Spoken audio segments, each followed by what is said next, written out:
हाय। आज मैं आपके सामने पेटीएम के बारे में कुछ बातें करूंगा जिसको आप भी खुद क्रॉस चेक करना अपनी ऐप खोल के। पेटीएम कंपनी की लेटेस्ट कॉन्फ्रेंस कॉल के अंदर कंपनी की मैनेजमेंट ने कुछ ऐसी बातें बताई हैं एनालिस्ट कम्युनिटी के अंदर, जहां पे आपको इस कंपनी के ऊपर जजमेंट देने से पहले एक बार ही सोचना चाहिए कि किस लेवल का पेटीएम ने अपना इकोसिस्टम क्रिएट किया है पिछले 10 साल के टाइम पीरियड के अंदर। नंबर वन बात, आज की डेट में पेटीएम का कहना है कि हर महीने लगभग 10 करोड़ लोग उनकी ऐप को यूज करते हैं एक महीने के टाइम फ्रेम के अंदर। और सबसे बड़ी बात यह है कि गवर्नमेंट ऑफ इंडिया ने लेटेस्ट एक नई अपडेट दिया है यूपीआई के अंदर कि वहां पे अब क्रेडिट कार्ड पेमेंट्स भी शुरू हो चुकी हैं। इतनी सी बात से कंपनी की मैनेजमेंट ने एनालिस्ट कम्युनिटी को ये बताया है कि अगर आज की डेट में आप अपना क्रेडिट कार्ड यूपीआई के साथ लिंक करते हैं और उससे मर्चेंट पेमेंट करते हैं तो कंपनी को दोनों टाइप से फायदा होता है। क्यों? क्योंकि क्रेडिट कार्ड बिजनेस के अंदर जो मर्चेंट पेमेंट होती है, जहां पे भी आप खर्चा करते हैं, उसका कुछ छोटा सा पोर्शन 5 बेसिस पॉइंट से 20 बेसिस पॉइंट का जो पोर्शन है वो पेटीएम जैसी कंपनी को मिलता है।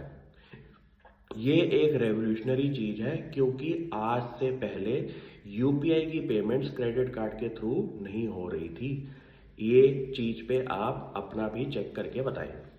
दूसरी चीज कंपनी ने क्या बोली है कि कंपनी ने ये बोला है कि उनका जो इकोसिस्टम है वहां पे अगर आज की डेट में उनकी ऐप आप खोलते हैं तो सामने जो एडवर्टाइजमेंट आती है वो उनका सबसे बड़ा क्रॉस सेलिंग पॉइंट है आज की डेट में। क्यों?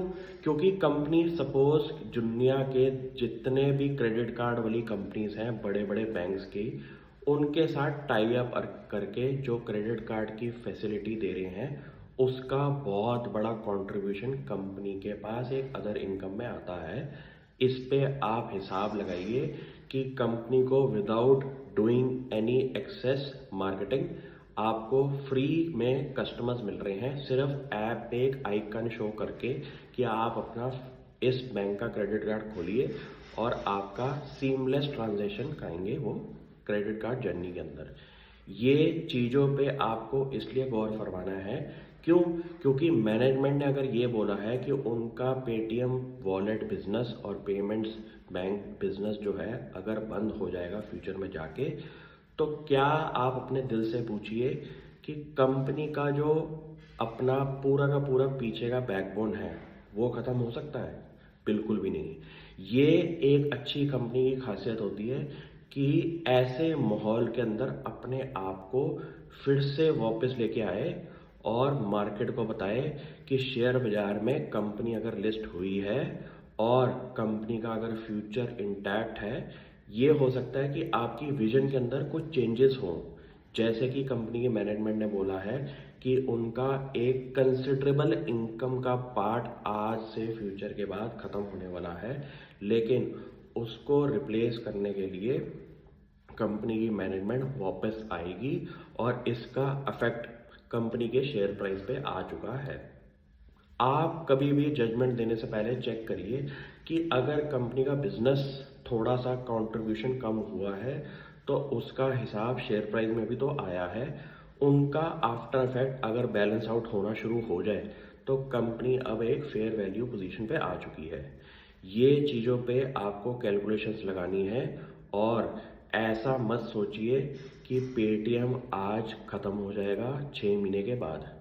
ये एक ऐसे एंटरप्रेन्योर की कंपनी है जिसने इंडिया के अंदर फिनटेक स्पेस के अंदर ऐसा अपना ब्रांड क्रिएट किया है जो कि अन कंपटीशन अगर हो ना, आप चेक करिए कि इसने अपना जो पीछे का इकोसिस्टम बनाया ना बैक एंड के अंदर अपनी ऐप डेवलपमेंट के अंदर, उसके ऊपर आपको तवज्जो देना पड़ेगा कि ऐसी ऐप जो कि एरर फ्री, मतलब ट्रांजैक्शन करने के लिए अगर दुनिया की बेस्ट ऐप मैं अगर मानूं फिनटेक स्पेस के अंदर तो वो है पेटीएम की।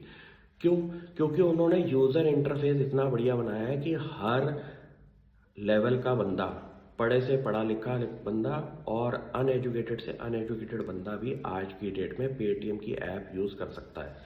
ये चीज़ें 10 साल के टाइम पीरियड में जो क्रिएट हुई हैं, इनको आप एक कैलकुलेशन कंपनी की, अगर कंपनी ने बोला है बिजनेस के अंदर दिक्कत आएगी, उसको हटा के आप ये सोचिए कि बाकी वैल्यू ऑफरिंग फ्यूचर में कितनी बड़ी कंपनी करके दिखाएगी।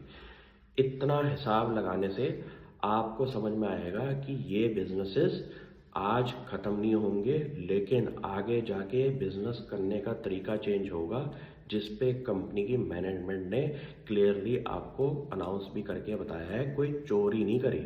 Thank you.